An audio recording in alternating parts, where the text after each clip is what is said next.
नमस्कार बंधुओं, ये यूट्यूब चैनल में मैं आप सभी लोगों का स्वागत करता हूं। पिछली क्लास में हमने क्षेत्रफल चैप्टर के एग्जाम्पल के 11 क्वेश्चन करवा दिए थे। आज की अगले क्लास में देखते हैं इसके आगे के जो भी प्रश्न है वो भी देखते हैं। इसके बाद जो प्रश्नावली के सवाल होंगे उनको भी इसी वीडियो में देखेंगे। तो देखते हैं क्वेश्चन नंबर 12 में क्या कहा गया है। एग्जाम्पल नंबर 12 में कहा गया है कि एक त्रिभुजाकार खेत का आधार इसकी ऊंचाई का 3 गुना है। यदि इस खेत की फसल काटने का खर्च रुपए 100 प्रति हेक्टेयर की दर से 1350 हो तो इसका आधार तथा ऊंचाई ज्ञात कीजिए। यहाँ पर 100 रुपए प्रति हेक्टेयर उसने कहा है। पहली बात तो पता होना चाहिए कि हेक्टेयर जो है ये क्षेत्रफल का ही मात्रक होता है। अर्थात वैसे भी हमने बताया था कि फसल जो बोई जाती है हमेशा क्षेत्रफल में बोई जाती है, तो यहाँ पर हमको एरिया निकालना पड़ेगा। और त्रिभुजाकार खेत है तो त्रिभुज का क्षेत्रफल निकालने के लिए हमने तुमको फार्मूला बताया था। त्रिभुज का क्षेत्रफल बराबर होता है आधार गुणे ऊंचाई।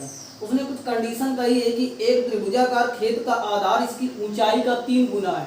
तो अगर हम इसकी ऊंचाई को मान लें x, तो इसका जो आधार होगा तो इसका आधार कितना हो जाएगा, तो इसका आधार हो जाएगा 3x। उम्मीद करते हैं ये भी समझ में आया हो, चूंकि उसने कहा था कि आधार ऊंचाई का 3 गुना है। इसके हिसाब से अगर हम इसका क्षेत्रफल निकालें तो इसका क्षेत्रफल सबसे पहले निकालते हैं। तो क्षेत्रफल जब निकालेंगे तो क्षेत्रफल होता है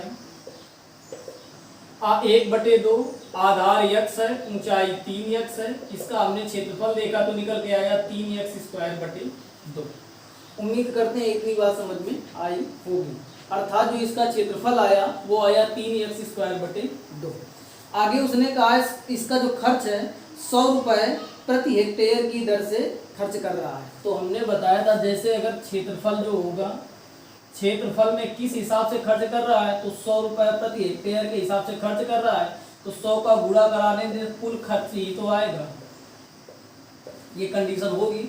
तो उसने हमसे ये बताया है कि कुल खर्च उसने दे दिया है। अगर हम कुल खर्च हमको पता है और ये पता है कि 100 रुपए प्रति हेक्टेयर की दर से खर्च करता है, यानी अगर हम 1350 में 100 का भाग करा दें तो हमें पता चल जाएगा कि इसका क्षेत्रफल कितना होगा। तो 100 का भाग कराएंगे तो आ जाएगा 13.5 हेक्टेयर।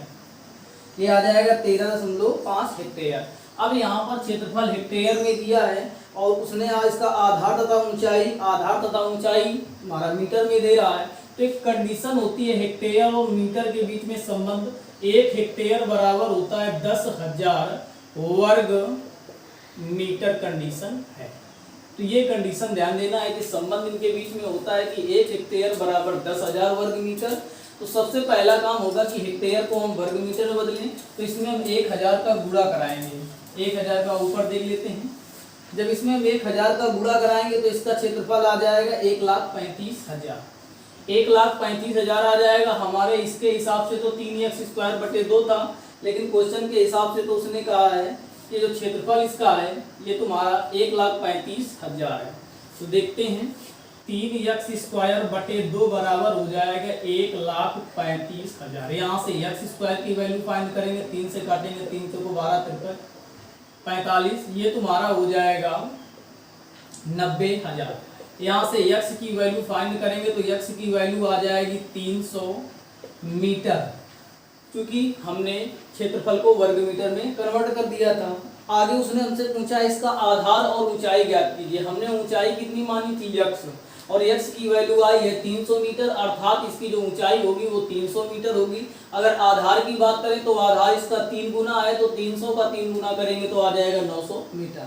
अर्थात आधार 900 मीटर आ जाएगा और इसकी ऊंचाई जो आएगी वो 300 मीटर आ जाएगी। उम्मीद करते हैं क्वेश्चन नंबर 12 समझ में आ गया हो। आगे देखते हैं क्वेश्चन नंबर 13 में क्या कहा गया है। क्वेश्चन नंबर 13 में कहा गया है कि एक समांतर चतुर्भुज की आधार उसकी ऊंचाई से 2 गुना है। एक समांतर चतुर्भुज है जिसका जो आधार है उसकी ऊंचाई से 2 गुना है। अगर हम ऊंचाई को h मान लें तो इसका आधार 2 गुना है, तो ये 2h हो जाएगा कि नहीं हो जाएगा। उम्मीद करते हैं ये भी बात समझ में आई होगी। अगर ऊंचाई h है तो जो इसका आधार है ऊंचाई से 2 गुना है, यानी ये 2h हो जाएगा। यदि इसका क्षेत्रफल 72 वर्ग सेंटीमीटर हो, हमने समांतर चतुर्भुज का क्षेत्रफल बताया था कि आधार गुणे ऊंचाई। तो आधार तुम्हारा 2h है, ऊंचाई h है और क्षेत्रफल उसने दे दिया है 72 वर्ग सेंटीमीटर। तो यहाँ से 2 से ये कैलकुलेट करेंगे तो 36 से आ जाएगा। एच स्क्वायर बराबर 36 आ जाएगा, तो यहाँ से एच की वैल्यू जो आ जाएगी 6 सेंटीमीटर आ जाएगी। क्यों? क्योंकि ये क्षेत्रफल 72 वर्ग सेंटीमीटर दिया गया था। आगे उसने हमसे पूछा इसका आधार और ऊंचाई अलग अलग ज्ञात करना है, तो ऊंचाई यानी एच की वैल्यू आई है 6 सेंटीमीटर। उसने आधार पूछा है, आधार की वैल्यू है 2h, यानी इसका यहाँ पर 2h दिया गया, एच की वैल्यू 6 रखेंगे तो ये आ जाएगा 12 सेंटीमीटर। अर्थात इसका जो आधार होगा वो 12 सेंटीमीटर होगा और ऊंचाई होगी जो 6 सेंटीमीटर होगी। उम्मीद करते हैं ये भी क्वेश्चन समझ में आया होगा। आगे देखते हैं क्वेश्चन नंबर 14 में क्या कहा गया। देख लेते हैं क्वेश्चन नंबर 14 में क्या कहा गया है। क्वेश्चन नंबर 14 में कहा गया है कि एक समचतुर्भुज की प्रत्येक भुजा 20 सेंटीमीटर लंबी है। तो पहले हम इस तरह से एक समचतुर्भुज बना लेते हैं। समचतुर्भुज की हमने परिभाषा यानी जब इसका बेस बताया था तो वहां पर हमने बताया था कि समचतुर्भुज की सभी भुजाएं बराबर होती हैं। तो उसने एक भुजा अगर 20 सेंटीमीटर कही है तो इसकी सभी भुजाएं 20-20 सेंटीमीटर की होंगी, ये हमने कर दिया। इसका एक विकर्ण की लंबाई 24 सेंटीमीटर है, तो एक विकर्ण इस तरह से हमने खींच लिया, इसकी लंबाई उसने कह दिया है कि 24 सेंटीमीटर, चाहे जो भी विकर्ण खींच लें ये 24 सेंटीमीटर का विकर्ण है।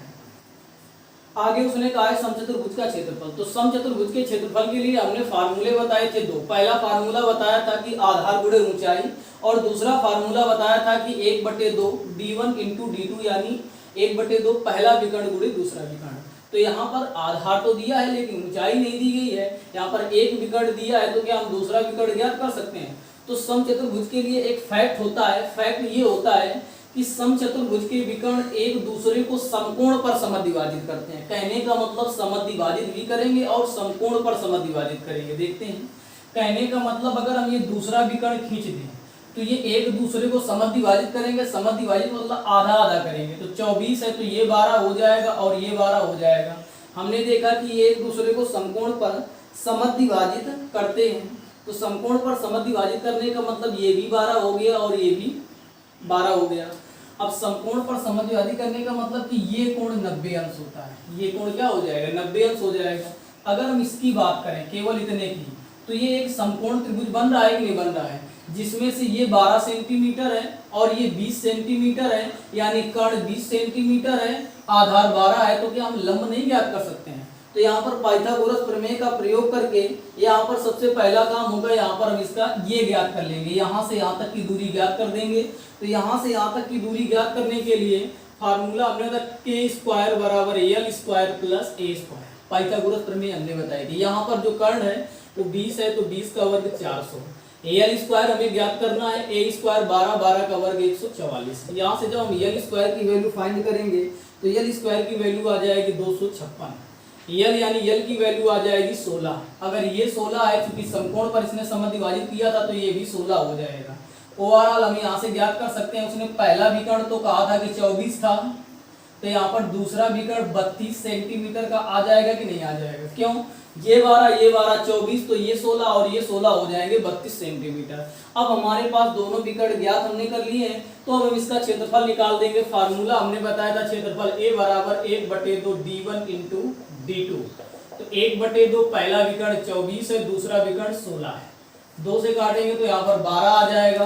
दोनों का गुणा कराएंगे तो आ जाएगा 384 वर्ग सेंटीमीटर। एक चीज ध्यान देना, जब भी क्षेत्रफल वाले चैप्टर में मात्रक का बहुत ध्यान देना है। क्यों?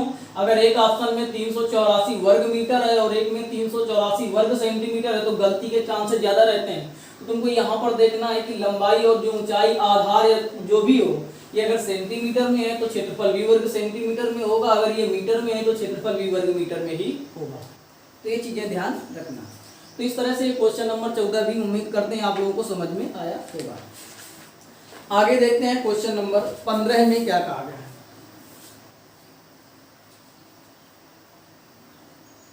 देखते हैं क्वेश्चन नंबर 15।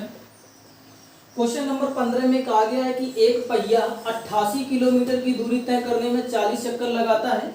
पहिए की त्रिज्या ज्ञात कीजिए। तो जो तुम्हारा पहिया होता है, ये तुम्हारा, अगर पहिए की हम बात करें तो जो तुम्हारा पहिया होता है ये वृत्त का उदाहरण होता है। किसका उदाहरण होता है? वृत्त का। तो वृत्त का उदाहरण होता है तो इसमें भी एक फैक्ट बनता है। फैक्ट ये है कि किसी वृत्ताकार आकृति द्वारा एक चक्कर में तय की गई दूरी उसकी परिधि के बराबर होती है। एक चक्कर में तय की गई दूरी बराबर उसकी परिधि। यहाँ पर उसने कहा एक पहिया 88 किलोमीटर दूरी तय करने में 4000 चक्कर लगाता है पहिए की त्रिज्या। अगर हम इस वृत्ताकार पहिए की त्रिज्या r मान लें तो इसकी परिधि अगर हम निकालेंगे तो 2 पाई r ही तो होगी। कहने का मतलब ये है कि जो 2 पाई r है ये एक चक्कर में तय की गई दूरी है कि नहीं है। तो एक चक्कर में तय की गई दूरी 2 पाई r है, उसने चक्कर कितने लगाए हैं 4000 चक्कर। तो अगर एक चक्कर में 2 पाई r जाता है तो 4000 चक्कर में यानी 4000 का गुणा करा दें, टोटल जितनी उसने तय की गई है दूरी वो आ जाएगी नहीं आ जाएगी। लेकिन क्वेश्चन के हिसाब से तो उसने कहा है टोटल उसने 88 किलोमीटर की दूरी तय की है। 88 किलोमीटर को जब मीटर में बनाएंगे तो 1000 का गुणा कराएंगे तो ये मीटर हो जाएगा। उम्मीद करते हैं इतना बनाना समझ में आया होगा। सबसे पहला काम त्रिज्या हमको पता है, हम मानेंगे माना कि त्रिज्या r है। अगर हमें त्रिज्या पता है तो इसकी हम परिधि निकालेंगे आएगी 2 पाई r। हमको पहले से पता है कि 2 पाई r यानी परिधि जो होती है एक चक्कर में तय की गई दूरी होती है। 4000 चक्कर लगा के 88 किलोमीटर दूरी तय करता है तो 4000 का गुणा करा देने से टोटल दूरी आ जाएगी। क्वेश्चन के हिसाब से टोटल दूरी दी गई है 88 किलोमीटर। 88 किलोमीटर को मीटर बनाया तो 1000 का गुणा करा दिया। अब यहाँ से कैलकुलेट करते हैं 2 गुणे 22/7 गुणे r गुणे 4000 बराबर 88 गुणे 1000। ये 000 से 000 ये खत्म हो जाएगा। 22 में अगर देखो 22 का 2 गुना हो जाएगा 44 और 44 दूनाई 88 हो जाएगा। 22 दूनाई 44 2 से काटेंगे तो 2 दूनी 4 हो जाएगा। r की वैल्यू फाइंड करेंगे, ये 7 इधर चला जाएगा, ये 2 इधर चला जाएगा तो आ जाएगा तुम्हारा 3.5 मीटर। उम्मीद करते हैं ये भी समझ में आया होगा। अर्थात जो तुम्हारा वृत्ताकार पहिया था उसकी त्रिज्या आ जाएगी 3.5 मीटर। उम्मीद करते हैं समझ में आ गया होगा।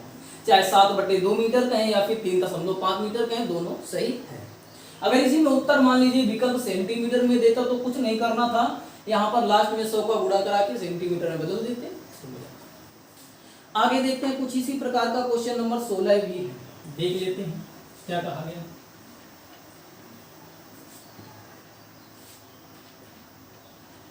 क्वेश्चन नंबर 16 में कहा गया है कि बस के एक पहिए की त्रिज्या, बस की पहिए की बात की गई तो बस का पहिया भी वृत्ताकार ही होता है। उसने त्रिज्या हमें दे दी है 70 सेंटीमीटर। इसको साइड में नोट कर देंगे कि वृत्त की त्रिज्या 70 सेंटीमीटर है। इसे 66 किलोमीटर प्रति घंटा की गति से के लिए प्रति मिनट कितने चक्कर लगाने होंगे। तो सबसे पहले हम ये देख लेते हैं कि अगर कोई पहिया 66 किलोमीटर प्रति घंटा की गति से जाता है और उसने प्रति मिनट कहा है, और प्रति मिनट का मतलब है 1 मिनट, यानी 1 मिनट में वो 66 किलोमीटर प्रति घंटा गति से। तो यहाँ से पहला काम होगा, यहाँ पर देखो 2 चैप्टर मिक्स कर दिए गए हैं। एक तो समय दूरी का भी कॉन्सेप्ट यहाँ पर लगेगा। तो दूरी बराबर फार्मूला होता है चाल गुणे समय, ये फार्मूला होता है। सबसे पहले यहाँ पर दूरी ज्ञात करते हैं। चाल है 66 किलोमीटर प्रति घंटा, तो चाहो तो 5/18 का गुणा करा के इसे मीटर पर सेकंड में बना लो। तो 5/18 का हमने यहाँ पर गुणा करा दिया तो ये तुम्हारा बन गया मीटर प्रति सेकंड। आगे उसने कहा है कि 1 मिनट में, 1 मिनट का मतलब कितना सेकंड, 60 सेकंड। उम्मीद करते हैं इतनी भी बात समझ में आई होगी। अर्थात हम ये निकाल देते हैं कि ये टोटल दूरी तय कितनी करेगा। देखते हैं कितनी दूरी तय करेगा, कैलकुलेट करते हैं। तो 6 त्रिका 18, 3 दूनाई 6, 22 पंचे हो जाएगा 100, 10 1 0 ये है 1100 मीटर आ जाएगा। हमने देखा कि उसके द्वारा तय की गई दूरी कितनी है, 1100 मीटर है। अगर उसकी त्रिज्या 70 सेंटीमीटर है तो एक चक्कर में तय की गई दूरी इसके परिधि के बराबर ही तो होती है। तो परिधि होगी 2 पाई r, पाई का मान 22/7, r का मान 70 है। तो ये एक चक्कर में तय की गई दूरी है। हमें नहीं पता है कितने चक्कर लगा रहा है, तो हम मान लेंगे कि माना कि वो n चक्कर लगा रहा है। टोटल दूरी कितनी है 1100 मीटर।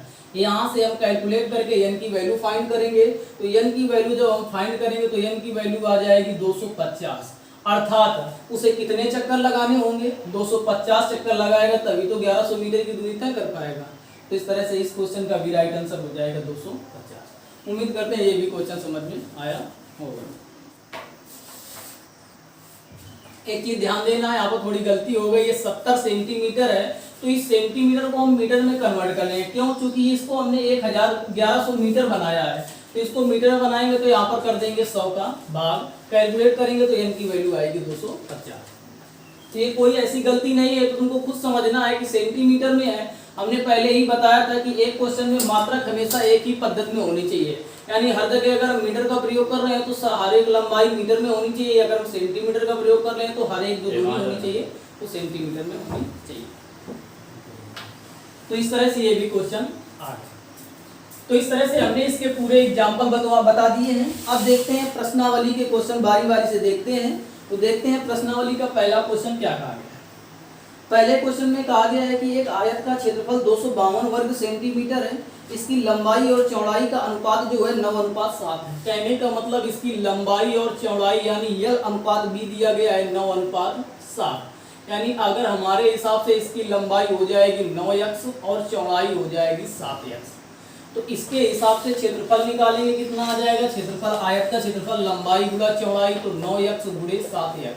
लेकिन क्वेश्चन में उसने कहा है कि 252 वर्ग सेंटीमीटर है, ये 252 वर्ग सेंटीमीटर में आया है, तो जो लंबाई और चौड़ाई आएगी वो भी सेंटीमीटर में आएगी। ये चीज पहले ही बता चुके हैं। 9 से इसे हम कैलकुलेट करेंगे तो 9 दूनी 18 आ जाएगा, 9 × 72 आ जाएगा, 7 चौको 28 आ जाएगा, तो x² बराबर 4 आ जाएगा, तो x की वैल्यू आ जाएगी 2। हमने देखा कि x की वैल्यू आई है 2। उसने हमसे पूछा क्या है, उसने हमसे पूछा है कि इसकी परिमिति कितनी होगी। परिमिति का मतलब होता है इसका परिमाप। तो परिमाप हमने आयत के परिमाप के लिए फार्मूला बताया, 2 कोष्ठ के अंदर l + b। यल है तुम्हारा 9, 9 7 ये तुम्हारा हो जाए 16x, 16 गुनाई हो जाएगा 32x। x की वैल्यू आई है 2, x की वैल्यू यहाँ पर 2 रखेंगे तो आ जाएगा 64 सेंटीमीटर। क्योंकि क्षेत्रफल वर्ग सेंटीमीटर में था इसलिए इसकी जो परिमित आएगी, परिमित को ही परिमाप बोलते हैं, 64 सेंटीमीटर। तो इस तरह से इसका option number A right answer हो जाएगा। आगे देखते हैं क्वेश्चन नंबर दूसरा। क्वेश्चन नंबर दूसरे में क्या कहा गया है। क्वेश्चन नंबर दूसरे में कहा गया है कि एक आयत की परिमिति कितनी होगी जिसकी एक भुजा 10 सेंटीमीटर है और विकर्ण 26 सेंटीमीटर है। अच्छा क्वेश्चन है। इस तरह से एक आयताकार आकृति बना दी गई है। उसने कहा है कि उस आयत की परिमिति क्या होगी जिसकी एक भुजा 10 सेंटीमीटर है और विकर्ण 26 सेंटीमीटर है। उसने हमसे ये कह दिया कि विकर्ण तुम्हारा 26 सेंटीमीटर का है। अब उसने यहाँ पर एक भुजा कहा है, ये नहीं बताया है कि ये लंबाई है कि चौड़ाई है। तो यहाँ पर हम चाहे जो भी ले लें, लेकिन उसने ये नहीं बताया कि लंबाई हम मान लेते हैं कि ये तुम्हारा 10 सेंटीमीटर ये। तो यहाँ से अगर हम 10 सेंटीमीटर अगर ये है तो पाइथागोरस प्रमेय का प्रयोग करके क्या हम ये नहीं निकाल सकते हैं। तो यहाँ पर इसका प्रयोग करेंगे तो निकालेंगे तो 26, देखो पाइथागोरस प्रमेय लगाएंगे तो कर्ण का वर्ग बराबर लंब के वर्ग प्लस आधार के वर्ग। जब यहाँ पर इसको कैलकुलेट करेंगे तो इसकी वैल्यू आ जाएगी तुम्हारी 24 सेंटीमीटर। क्यों, ये तुम्हारा होगा 676 में 1000 घटाएंगे तो आ जाएगा 576, 576 24 का वर्ग होता है।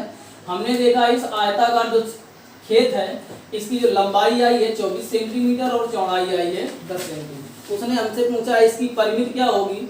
परिमित बराबर चाहे फार्मूला लगा दो या फिर अगर ये 24 है तो ये भी 24 होगा, ये 10 है तो ये भी 10 होगा। अगर बिना फार्मूला के करना चाहते हैं तो हमने बताया था कि परिमित या परिमाप का मतलब होता है सभी भुजाओं का योग। 24 ये हुआ, 24 ये हुआ, 24 24 हो गया 48, 48 10 तुम्हारा 58 हो गया, 58 10 तुम्हारा 68 हो गया। उम्मीद करते हैं ये भी क्वेश्चन समझ में आया होगा, अर्थात इसका option number D right answer हो जाएगा। या तो फार्मूला लगा देना तो भी आ जाएगा। आगे देखते हैं क्वेश्चन नंबर तीसरे में क्या कहा गया है। क्वेश्चन नंबर तीसरे में कहा गया है कि एक आयताकार प्लाट की लंबाई और चौड़ाई क्रमशः 8:5 के अनुपात में है। तो यानी यल अनुपात भी दिया गया है 8:5। आगे देखते हैं, यदि चौड़ाई लंबाई से 60 मीटर कम हो तो इसके हिसाब से लंबाई 8 और चौड़ाई 5। हम इसके हिसाब से लंबाई चौड़ाई से कितना ज्यादा है या चौड़ाई लंबाई से कितना कम है, तो इसके हिसाब से कहेंगे कि 3 कम है। लेकिन क्वेश्चन के हिसाब से उसने कहा है कि 60 मीटर कहा है तो 60 मीटर, एक बराबर निकालेंगे तो आ जाएगा 20 मीटर। अब उन्होंने हमसे पूछा क्या है, पूछा क्या है प्लाट की परिमित। इसके हिसाब से प्लाट की परिमित क्या होगी, तो प्लाट की परिमित के लिए फार्मूला हमने बताया था 2 कोष्ठ के अंदर यल प्लस बी। पहले यल प्लस बी जोड़ेंगे तो 8 5 13, 13 का 2 गुना 26। इसके हिसाब से इसकी परिमिति आएगी 26। एक बराबर 20 के है तो 26 बराबर दोनों तरफ 26 का गुणा कराएंगे, इधर भी 26 का गुणा कराएंगे तो ये आ जाएगा 520 मीटर। उम्मीद करते हैं ये भी क्वेश्चन समझ में आया होगा, अर्थात इसका ऑप्शन नंबर ई राइट आंसर हो जाएगा। अर्थात इस आयताकार प्लाट की परिमिति आ जाएगी 520 20 मीटर। आगे देखते हैं क्वेश्चन नंबर चौथे में क्या कहा गया। क्वेश्चन नंबर चौथे में कहा गया एक आयताकार खेत की लंबाई उसकी चौड़ाई से 48 मीटर अधिक है। अगर हम चौड़ाई को मान लें x, तो जो इसकी लंबाई होगी वो इसकी चौड़ाई से कितना अधिक था, 8 मीटर अधिक थी, सॉरी 48 मीटर अधिक थी, तो इसकी लंबाई हो जाएगी x प्लस 48। आगे उसने कहा है कि इसका परिमाप 800 मीटर है। इसके हिसाब से परिमाप का फार्मूला होता है 2 कोष्ठक के अंदर l प्लस बी बराबर, क्वेश्चन में उसने कहा है कि 800 मीटर है। 2 कोष्ठक के अंदर लंबाई है x प्लस 48 प्लस x बराबर हो जाएगा तुम्हारा 800। 2 से कैलकुलेट करेंगे तो ये तुम्हारा 400 आ जाएगा। ये 2x प्लस 48 बराबर आ जाएगा 400। इधर हम 48 में लेस करेंगे तो 400 माइनस 48 हो जाएगा, तो 2x 10 में 8 घटाएंगे 2, 9 में 4 घटाएंगे 5, ये तुम्हारा 352 आ जाएगा। तो x की वैल्यू फाइंड करेंगे तो 2 1 कम 2 आ जाएगा 176 आई। हमने देखा कि जो x की वैल्यू आई है वो 176 सेंटीमीटर आई। सेंटीमीटर है कि मीटर, क्योंकि उसने मीटर में कहा है कि 48 मीटर अधिक था, तो इसलिए ये भी लंबाई किसमें आएगी, मीटर में आएगी। अब उसने हमसे पूछा है खेत का क्षेत्रफल कितना होगा, तो पहले 176 की वैल्यू यहाँ रखेंगे तो इसकी चौड़ाई आ गई 176। अब 176 में अगर हम 48 जोड़ देंगे तो इसकी लंबाई हमें पता चल जाएगी। तो लंबाई आ जाएगी 8 6 14 7 4 11 1 12 224 मीटर। यानी इस खेत की जो लंबाई आई है 224 मीटर आई है और चौड़ाई जो आई है वो 176 मीटर आई है।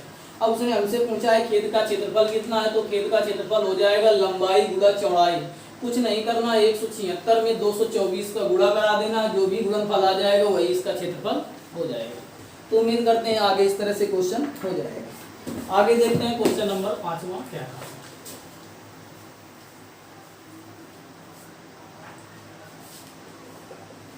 आगे क्वेश्चन नंबर 5वें में कहा गया है कि एक आयताकार खेत के चारों ओर घूमने पर एक व्यक्ति 6 किलोमीटर की दूरी तय करता है।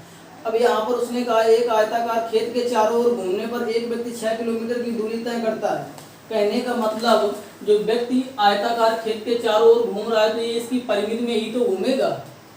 यदि इसका क्षेत्रफल 2 वर्ग किलोमीटर हो तो इसकी लंबाई और चौड़ाई का अंतर कितना है। तो उसने अगर ये 6 किलोमीटर, कहने का मतलब उसने घुमा के सवाल में 6 किलोमीटर जो दिया है ये इसकी परिमिति उसने दे दी है। क्यों, अगर एक आयताकार खेत है, जैसे हम यही मान लें कि ये ब्लैक बोर्ड है, अगर हम यहाँ से चलना शुरू करें और चलते हुए फिर यहाँ पर आ जाएंगे तो इसकी परिमिति एक बार हो जाएगी, नहीं हो जाएगी। तो कहने का मतलब जो 6 किलोमीटर दिया गया ये इसकी परिमिति दी गई है। यानी परिमिति 2 कोष्ठक के अंदर l प्लस बी बराबर 6 किलोमीटर, तो यहाँ से l प्लस बी बराबर निकालेंगे तो आ जाएगा 3 किलोमीटर।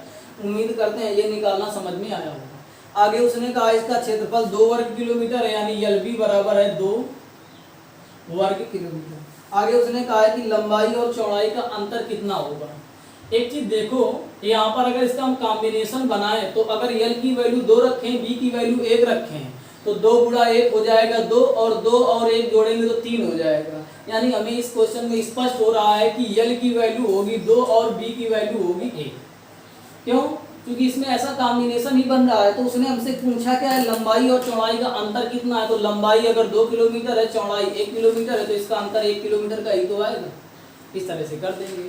अगर मान लीजिए इस तरह से नहीं समझ में आ रहा तो फिर कैसे करेंगे, तो फिर हमें बेसिक लगाना पड़ेगा फार्मूला पहले हम l माइनस बी का होल स्क्वायर बराबर l प्लस बी का होल स्क्वायर माइनस का 4lb से यहाँ पर l माइनस बी की वैल्यू फाइंड करेंगे। फिर एक समीकरण हो जाएगा l प्लस बी पहले से दिया है, यहाँ से l माइनस बता देते हैं कैसे करेंगे। l प्लस बी का होल स्क्वायर बराबर यहाँ पर 3 का होल स्क्वायर कितना आ जाएगा, 3 का होल स्क्वायर करेंगे आ जाएगा 9 माइनस 4 2 9 8, तो 9 माइनस 8 हो जाएगा 1। हमने देखा कि l माइनस बी की वैल्यू आई कितनी 1। अब हम इधर साइड में करते हैं कि l प्लस बी बराबर 3 है और l माइनस बी बराबर 1 है। दोनों को जोड़ देंगे तो ये 2l बराबर हो जाएगा 4, तो l की वैल्यू आ जाएगी 2।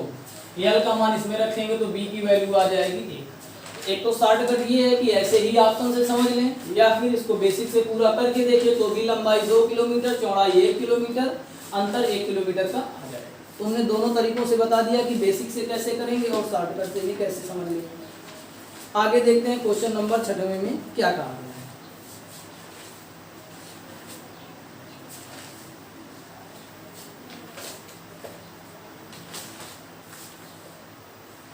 आगे क्वेश्चन नंबर 6 में कहा गया है कि यदि किसी आयत की लंबाई तथा परिमित 5:16 के अनुपात में है। कहने का मतलब लंबाई और परिमित है। यहाँ पर परिमित को अगर हम सी से व्यक्त करते हैं, बराबर कितना दिया गया है 5:16 है। यदि इसकी लंबाई और चौड़ाई का अनुपात कितना होगा, यहाँ से अगर हम लंबाई बराबर 5x ले लें और परिमित यानी सी को ले लें 16x। परिमित का फार्मूला होता है 2 कोष्ठ के अंदर l प्लस बी बराबर ही तो 16x दिया गया है। यहाँ से 2 से कैलकुलेट करेंगे तो ये 8x आ जाएगा। l की वैल्यू 5x दी गई है प्लस b बराबर 8x। यहाँ से हम b की वैल्यू फाइंड करेंगे तो 3x आ जाएगा। हमने देखा कि इसकी चौड़ाई जो है 3x है और लंबाई पहले ही 5x कही गई थी। उसने हमसे कहा गया इसकी लंबाई और चौड़ाई का अनुपात ज्ञात करना है, यानी l अनुपात b ज्ञात करना है। l की वैल्यू 5x है और b की वैल्यू 3x है, x से x ये हो जाएगा तो इसका जो अनुपात आएगा वो आएगा 5:3। उसने यही पूछा था कि इसकी लंबाई और चौड़ाई का अनुपात कितना होगा, तो लंबाई और चौड़ाई का अनुपात 5:3 होगा। उम्मीद करते हैं ये भी समझ में आया। आगे देखते हैं क्वेश्चन नंबर 7वें में क्या कहा गया है। क्वेश्चन नंबर 7वें में कहा गया यदि किसी आयत की लंबाई उसकी चौड़ाई से 1 सेंटीमीटर अधिक है, यानी चौड़ाई से 1 सेंटीमीटर अधिक है। अगर चौड़ाई को हम x सेंटीमीटर मान लें तो इसकी जो लंबाई हो जाएगी वो x प्लस 1 सेंटीमीटर हो जाएगी। आगे उसने कहा इसका परिमाप 14 सेंटीमीटर है, तो हमारे हिसाब से परिमाप होता है 2 कोष्ठ के अंदर l प्लस b बराबर 14 सेंटीमीटर उसने दे दिया है। 2 से कैलकुलेट करेंगे तो ये 7 आ जाएगा। l की वैल्यू दी गई है x प्लस 1 और b की वैल्यू दी गई है x बराबर 7। ये इधर चला जाएगा तो 2x बराबर हो जाएगा 6, तो x बराबर आ जाएगा 3। हम यहाँ से b की वैल्यू फाइंड करेंगे तो आ जाएगा 3 सेंटीमीटर और यहाँ से l की वैल्यू फाइंड करेंगे तो आ जाएगा 4 सेंटीमीटर। हमने लंबाई अलग ज्ञात कर ली तो लंबाई 4 सेंटीमीटर आई और चौड़ाई 3 सेंटीमीटर आई है। आगे क्वेश्चन में उसने हमसे कहा है कि आयत का क्षेत्रफल ज्ञात कीजिए, तो आयत का क्षेत्रफल होता है लंबाई गुणा चौड़ाई। लंबाई 4 सेंटीमीटर, चौड़ाई 3 सेंटीमीटर और 4 12 वर्ग सेंटीमीटर इसका उत्तर आ जाएगा। तो इसका option number C right answer हो जाएगा। आगे देखते हैं क्वेश्चन नंबर 8वें में क्या कहा।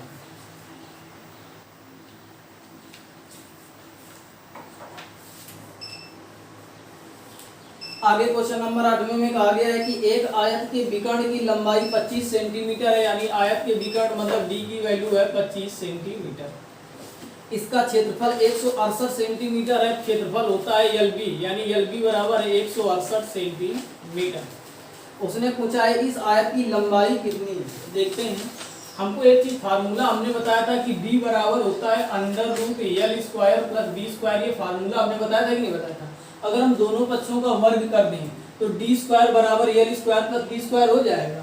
d की वैल्यू 25 है तो ये तुम्हारा 625 बराबर हो जाएगा l² प्लस b²।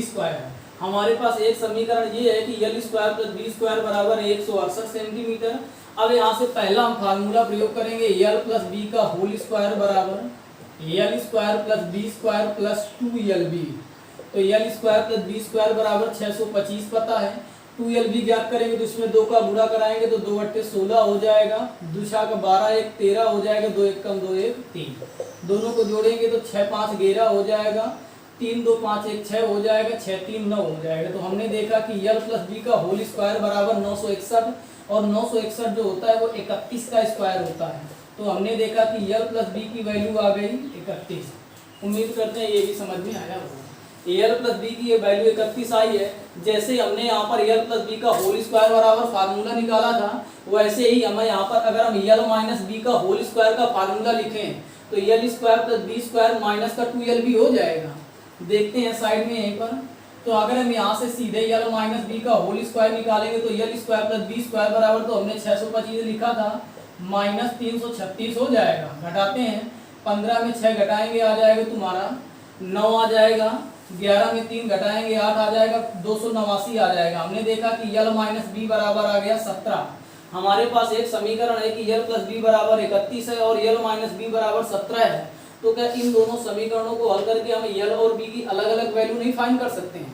तो l और b की अलग अलग वैल्यू फाइंड करते हैं। सबसे पहले दोनों को जोड़ देंगे तो ये 2l बराबर कितना हो जाएगा, ये तुम्हारा हो जाएगा 7 1 8 3 1 4 48। तो l बराबर तुम्हारा आ जाएगा 24। अगर l की वैल्यू यहाँ पर 24 रख देते हैं तो b बराबर कितना आ जाएगा 31 माइनस का 24। तो 11 में 4 घटाएंगे 7। हमने देखा कि लंबाई आ गई 24 सेंटीमीटर और जो चौड़ाई आई है वो आ गई 7 सेंटीमीटर। अब उसने हमसे पूछा क्या है, पूछा है इस आयत की लंबाई कितनी है। केवल उसने लंबाई पूछी थी, चौड़ाई निकालने की जरूरत नहीं थी। लंबाई 24 सेंटीमीटर ऑप्शन सही होगा। तो इस तरह से इसको करना था। आगे देखते हैं क्वेश्चन नंबर 9 क्या करना है।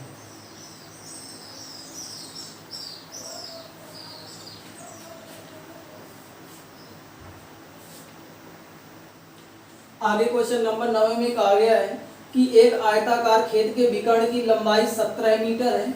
विकर्ण की लंबाई 17 मीटर है, मतलब डी की वैल्यू दी गई है 17 मीटर। आगे उसने कहा है कि इसका परिमाप 46 मीटर है। परिमाप का मतलब 2 कोष्ठ के अंदर l प्लस बी बराबर 46 है। तो यहाँ से हम ज्ञात कर सकते हैं कि l प्लस बी बराबर हो जाएगा 23 सेंटीमीटर।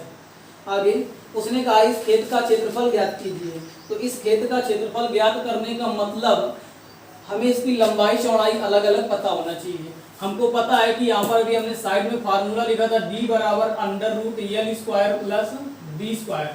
दोनों पक्षों का वर्ग करेंगे तो डी स्क्वायर बराबर L square plus B square होगा। डी का वर्ग करेंगे तो 289 बराबर हो जाएगा तुम्हारा L square plus B square. हमें एल प्लस बी पता है तो यहाँ पर फार्मूला लिख देंगे एल प्लस बी का होल स्क्वायर बराबर L square plus B square plus 2lb।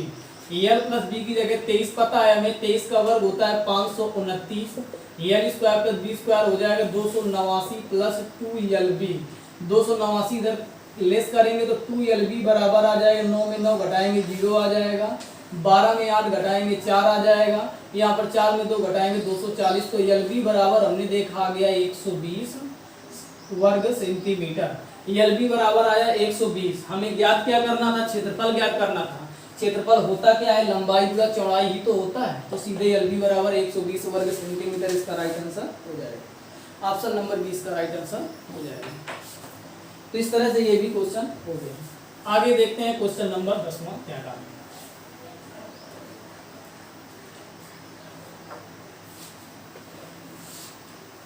आगे क्वेश्चन नंबर 10वें में कहा गया किसी आयताकार भूखंड की लंबाई में 5% की वृद्धि और चौड़ाई में 10% की कमी। एक लंबाई अलग है और चौड़ाई अलग है।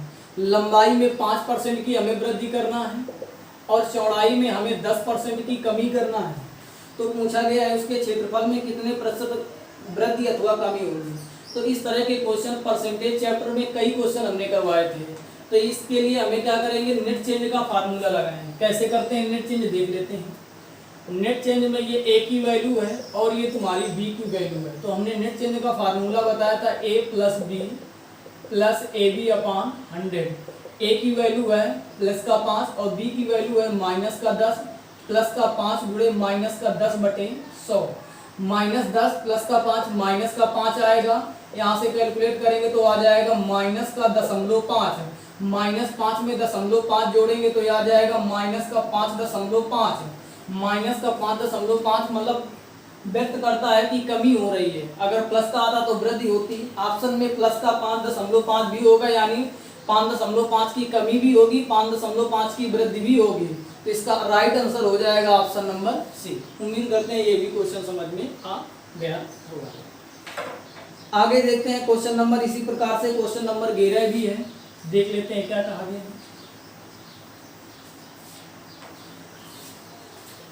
क्वेश्चन नंबर 11 में कहा गया किसी आयत की लंबाई में 10% की वृद्धि। लंबाई और चौड़ाई दी गई है। लंबाई में 10% की वृद्धि और चौड़ाई में 10% की कमी की गई है। तो उसने हमसे पूछा है कि इसके क्षेत्रफल में कितना परिवर्तन होगा। तो नेट चेंज इसमें भी लग जाएगा। ये a की वैल्यू हो जाएगी, ये b की वैल्यू हो जाएगी। फार्मूला होता है a plus B plus ab upon 100। a की वैल्यू है 10, b की वैल्यू -10 प्लस का 10 गुणा -10/100। डबल जीरो से डबल जीरो, ये 10 से 10 खत्म हो जाएगा, माइनस का 1 आएगा। -1 मतलब होता है 1% की कमी। तो एक तो तरीका इसका ये है, इसका एक बेसिक तरीका भी है। देखो क्या होगा, अगर l और b है, बेसिक तरीका ये है कि यहाँ पर हमें 10% की वृद्धि करनी है। अगर हम इसकी लंबाई, प्रारंभिक लंबाई 10 मान लें और इसकी प्रारंभिक चौड़ाई भी 10 मान लें, तो इसके हिसाब से इसका क्षेत्रफल कितना आएगा, 100 आएगा कि नहीं आएगा। अब उसने कहा है कि हमें 10% की वृद्धि करनी है, तो इसमें अगर हमें 10% की वृद्धि करनी है तो 10 का 10% कितना आएगा, 1 आएगा। 1 की वृद्धि होगी तो जो नई लंबाई हो जाएगी वो गहराई हो जाएगी, नहीं हो जाएगी। हमें 10% की कमी करनी है तो 10 का 10% कितना होगा, 1। 1 की कमी करेंगे तो ये हो जाएगा तुम्हारा कितना, 9। इसके हिसाब से इसका क्षेत्रफल कितना आ जाएगा, 99 आ जाएगा। पहले क्षेत्रफल था कितना, 100, अब क्षेत्रफल हो रहा है कितना, 99। कितने की कमी आई है, 1 की कमी आई है। ये कमी आई किस क्षेत्रफल में है, प्रारंभिक क्षेत्रफल है कितना, 100 गुणा 100 कैलकुलेट करेंगे तो आ जाएगा 1%, क्योंकि पहले क्षेत्रफल 100 ज्यादा था, बाद में क्षेत्रफल 99 हो गया। कितने की कमी आई है, 1% की कमी आई है। तो इस तरह से इसके दो तरीके हमने बता दिए, एक तो एक पहले नेट चेन तरीका बताया, फिर बेसिक तरीका बताया, दोनों तो इस तरह क्वेश्चन हो जाएगा। तो इस तरह से 11 तक क्वेश्चन हो गए हैं। आगे के जो शेष क्वेश्चन बचे हैं उनको नेक्स्ट वीडियो में देखेंगे। दोस्तों अगर आप लोगों को हमारा ये वीडियो पसंद आ रहा हो, आप लोग देख रहे हो, ऐसा लग रहा हो कि हम इससे कुछ सीख रहे हैं, तो हमारे चैनल को लाइक शेयर सब्सक्राइब जरूर करें। धन्यवाद।